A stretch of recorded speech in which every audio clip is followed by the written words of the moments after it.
Hello and welcome to Robin Minds. I am your guest host, Hero Daniels. Ebuka Obiu Chenju sends his greetings. We're still celebrating Nigeria at 61.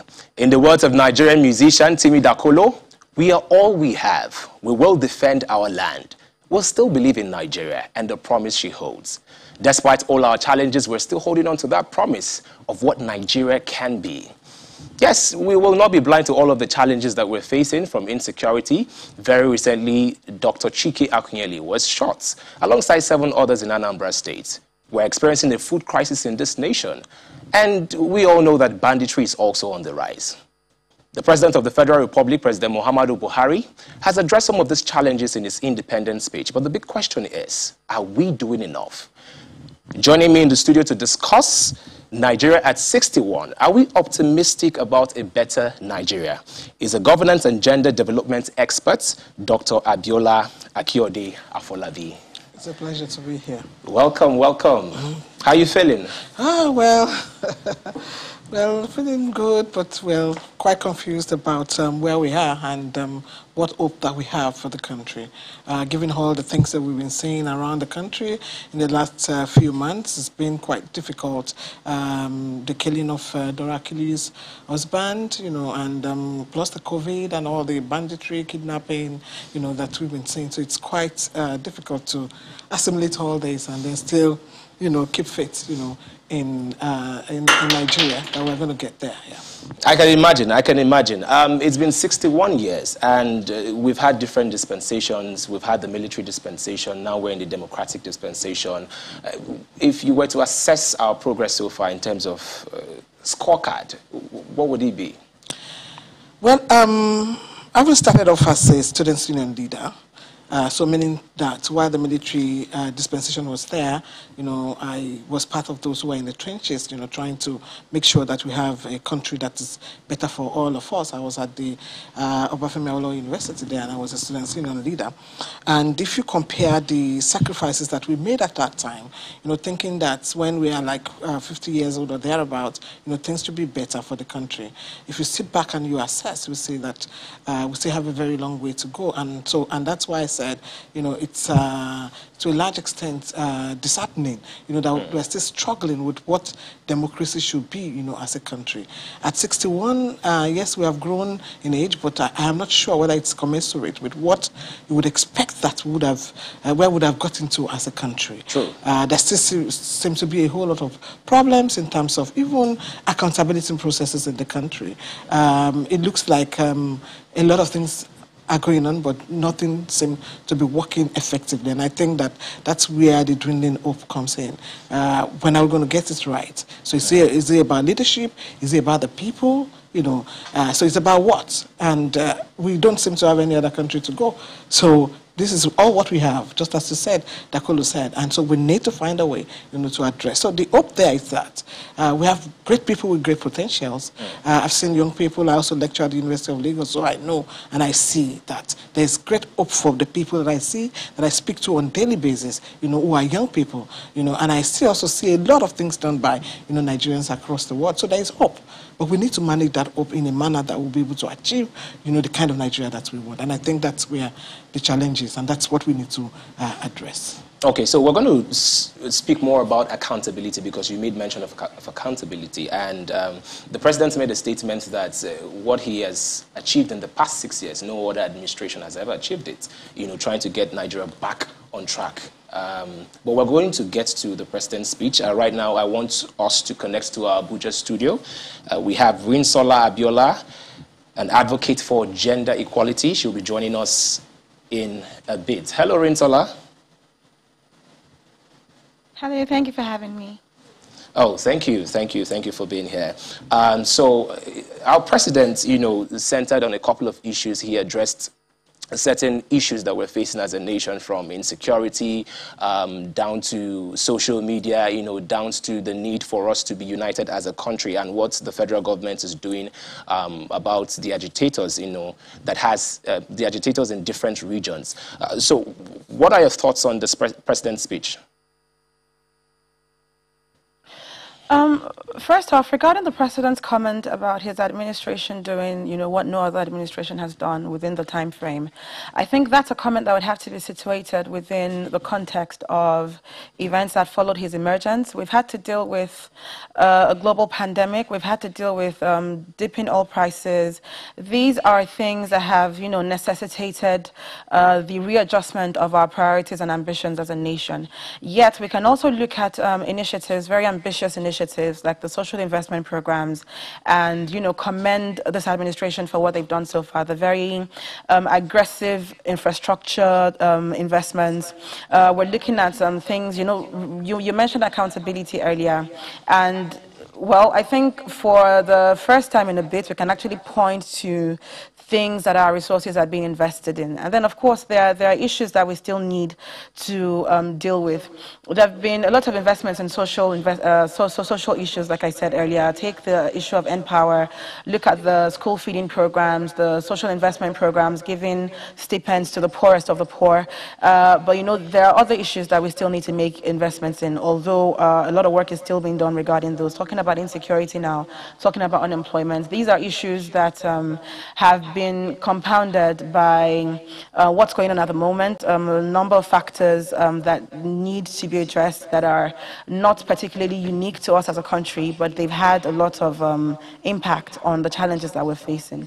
So within that context, I would say that so far, well, I wouldn't rate the administration poorly, but at the same time, there are steps that still need to be taken regarding other things, and I believe that in due course, we'll begin to see better results in those areas. All right. A follow-up question. You made mention of some of the amazing things that the administration has done. You made mention of, the Empower, feeding of school children. Some people have been of the school of thought that they sort of doubt how the reach of these programs are in terms of implementation. Do you have maybe a bit of statistics as to how far and the reach of the implementation of these programs are?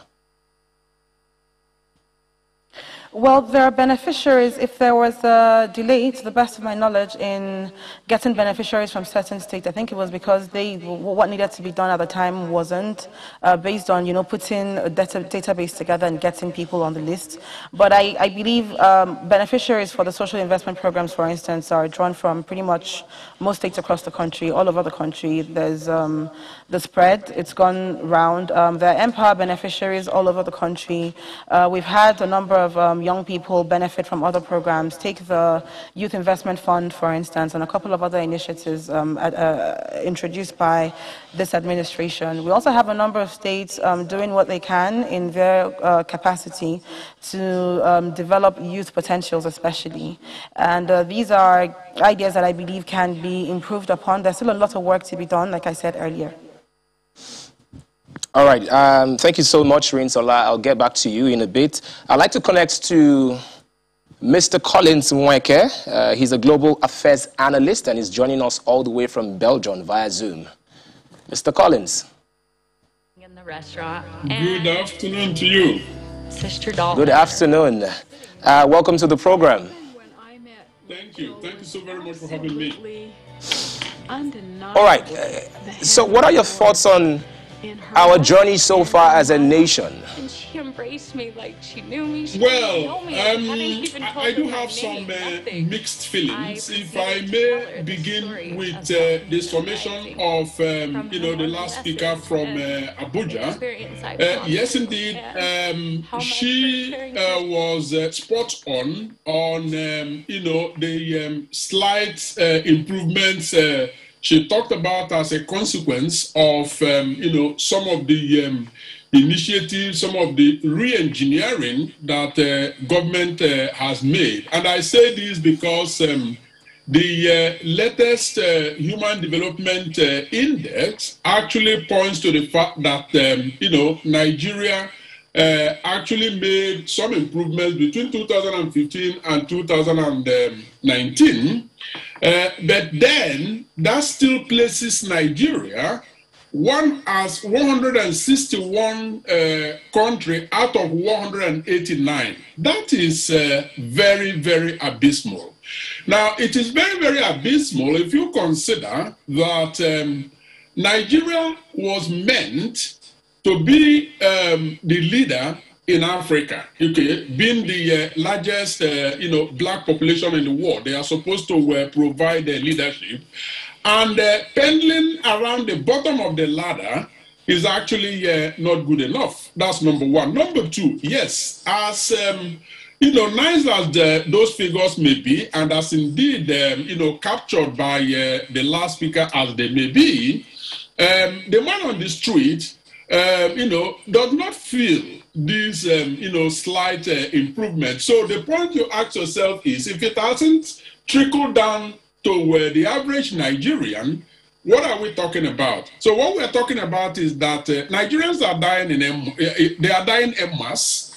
The poverty level is actually the highest that it was ever in the history of Nigeria, at least in the past 61 years.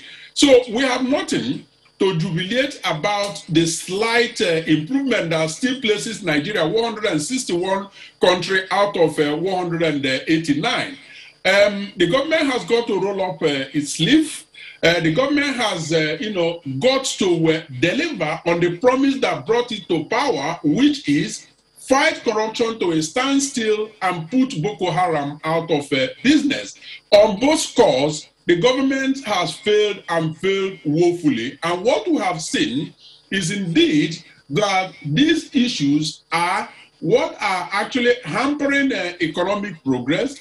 Those are the things that make people feel insecure and completely disenfranchised, in the nation state called Nigeria. Yes, there have been, announcements made, for example, about the infrastructure, presidential developmental infrastructure plan. That is fine, but we are not hearing it for the first time because the president talked about resuscitation. It is not a new initiative. And so I can go on and on about those recycled or announcements of recycling of, policies that existed previously. But at the end of the day, if it doesn't trickle down to the man on the street, Nigeria is still going around in a vicious circle.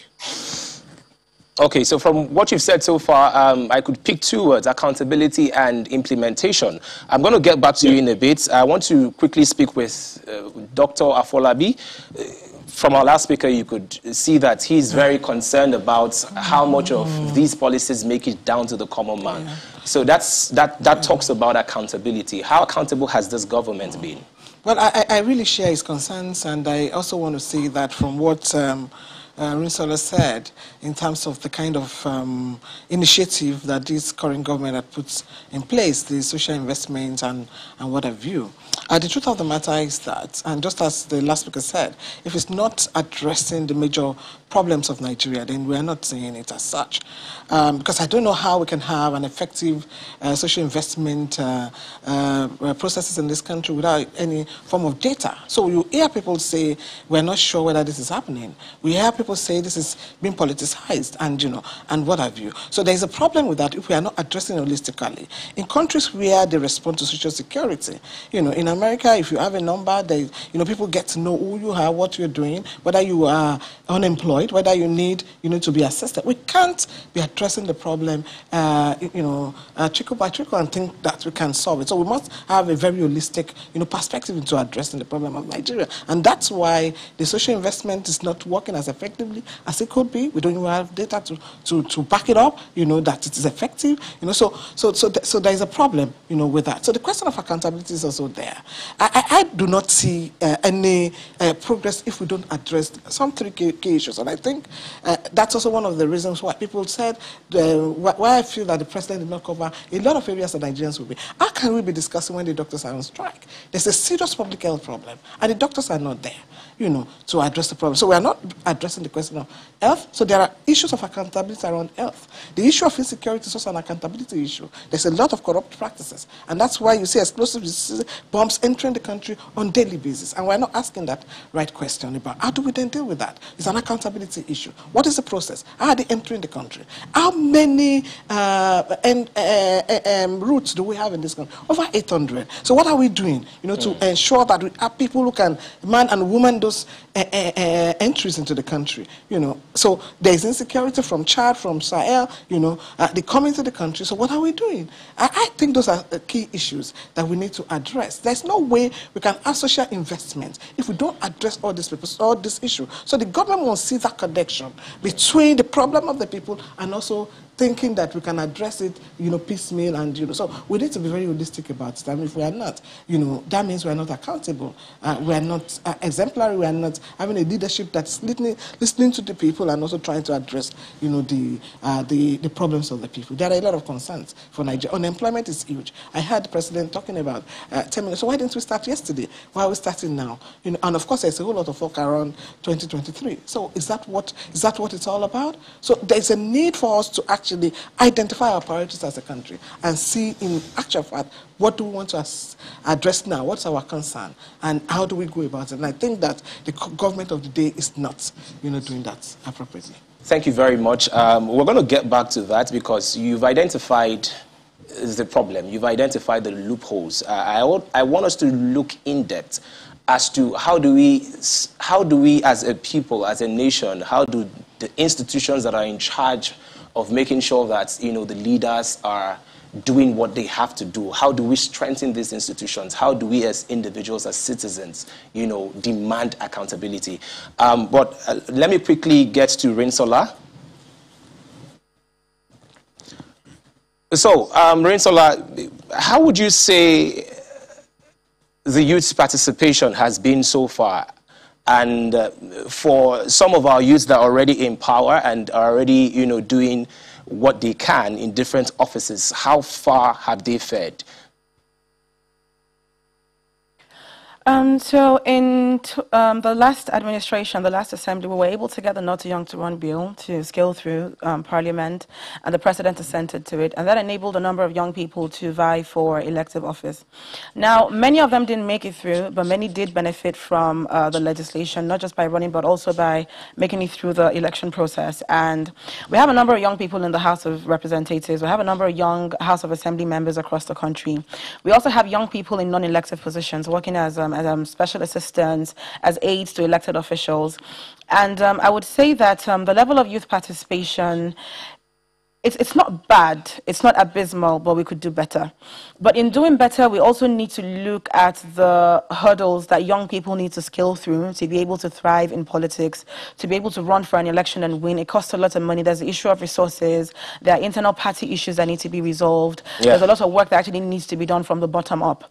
Talking about young people who actually did scale through, I have a number of examples actually across states. There's a young rep from Ondo, Honorable Adefisoye. He's done quite well with, delivering on dividends of democracy to his people, so to speak. We have a number of other young reps from the state. I think Honorable Tunji Ojo done really well with massive developments within their constituencies. We have other relatively young legislators from other parts who have been quite accountable, in giving account of their stewardship to their people. And we have others, women politicians who are doing better with connecting with young people. We have young people organizing themselves into movements to better hold our leaders accountable. So I always say that we're not all going to be politicians, but we can all be active citizens. And a number of young people are really stepping up. Even if they're not being politically active, they're being more responsible as citizens in discharging their duties and holding their leaders accountable, in following up, campaigning for voter registration. Yet, we could do better as a country. Nigeria has a large youth population, and students alone make up more than 20% of the voter register, I believe. So if we're able to harness these numbers and actually put them to good use, the youth bloc alone in the voter register can deliver a presidential candidate if we put our numbers to good use. So I think we need to be more effective with how we organize. You spoke about youth participation in 2023 and how the youths are forming movements and coming together to make sure that, we have an active citizenry. Speaking about the elections, how important is our participation as youths, and how do we get to the grassroots? Because the truth of the matter is, some people are of the school of thought that, you know, especially regarding social media, that sometimes when the youths want to speak up or when they want to voice certain things, that there's a level of censorship, you know, there's a level of clamping down. I've had several reports where people have gone on social media and you see they say certain things or they try to organize certain movements, all in line of active citizenship, and you see that perhaps their bank accounts has been blocked and everything. So how would you sort of encourage those people that are saying that, you know what, we're not going to participate in governments because participating in politics and being an active citizen might actually not make us, you know, might not make us feel safe? So how do we encourage those youths out there that don't feel safe in this country? Well, I would say that there are many platforms that one could work with, and there are many ways that one can participate. I started out with youth activism, was involved with the politics of the Youth Council for a bit before making the transition to mainstream politics. And I've remained at the intersection of politics and civil society since then. And we have quite a number of young people who equally work in that space. We have our colleagues, counterparts who are not in politics, but then we do engagements and consultations within the political framework within government, and our colleagues do the engagement outside of politics within civil society. Like Not Too Young to Run, for instance, took a lot of cooperation with young people in politics and young people outside of politics, within civil society, young people within student movements. And there are actually many ways that a lot of young people can participate. You can join a political party. You can register to vote. Your vote has a lot of power. One vote I think in Sokoto, the election was won or lost by barely 400 votes. Each vote counts, each vote makes a difference. And one thing I always try to make young people understand, especially those with an interest in politics and organizing, is this. There's a lot of talk about how certain kinds of people maybe have a lot more attention or a lot more access to politicians. But at the end of the day, politics is about numbers. Politicians respect people who vote for them. Politicians respect people who can deliver on votes.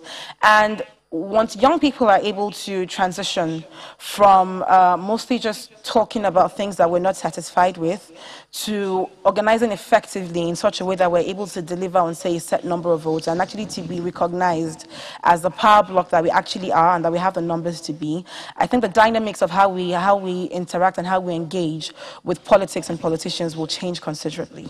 So I think that's one thing that I believe we should explore. And it's also important to keep in mind that minus organizing for rallies and supporting causes and perhaps coming together occasionally when there are things that we're passionate about, a lot of this is not going to translate to much if we're not channeling that energy to the democratic process and to actually voting. It's very, very important.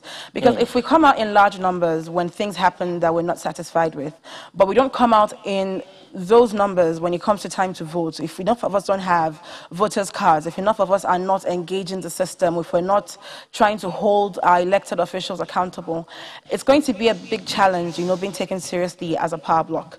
And I'm hoping that, you know, there are a number of young people leading the conversation in this regard, and I'm hoping that come 2023, minus just young people coming out to vie for elective office, we also see a sharp increase in the number of young people who actually do vote and not just get PVCs for identification purposes, for instance.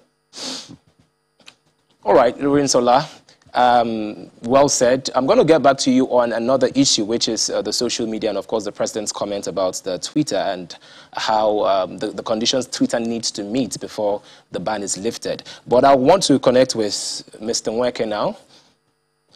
Mr. Nweke? Yes, I'm here with you. All right, so you made mention of poverty, and in 2018, we're all aware that Nigeria overtook India as the poverty capital, and not so much has changed. In fact, more people are slipping into poverty by the day. How do you think we can holistically address the issue of poverty? Because trust me, with the current economic situation, nobody really wants to be in that state. Dr. Abiola actually captured it in her intervention when she talked about a departure from the piecemeal reactive approach to an approach that is strategic and holistic. Now, what we have today is a patchwork of, policies, some of which had been tried and found to be ineffective and ineffectual, and now they are being, exhumed from the graveyard to want to give it a second life. It just doesn't work that way. Governance is actually, predicated on thorough thinking, data, but also serious strategizing, consultation, and all of that. I mean, Rinshola also touched on that when she talked about the fact that we all can be politicians, but there are quite a number of people who are active in the non-state activism area.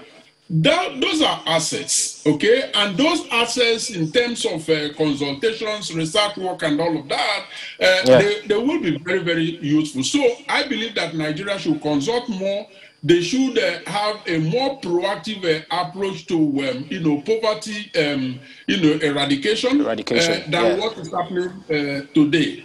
Thank you very much. Corruption remains is a very, very serious issue. Okay, thank you very much, Mr. Nweke. Dr. Afollabi, in 60 seconds, I wish there was more time. There's so much to discuss. We haven't even talked about other areas and other sectors that, needs discussing. But just in 60 seconds, what is the way forward? Well, I think we need empowered citizens. Accountability is a two-way thing. It's the supply and the demand side. So we need to have an empowered citizen that can make demand, effectively from the supply side. And that would address a lot of our problem in terms of the kind of leadership that we want, that can inspire, that can model the way. If we have that empowered citizenry, it will help to give us a better democracy, and we can have a better Nigeria. Okay, thank you so much for joining us, Dr. Abiola Arinsola, Abiola, and of course, Mr. Collins Nweke. Thank you so much for joining the program.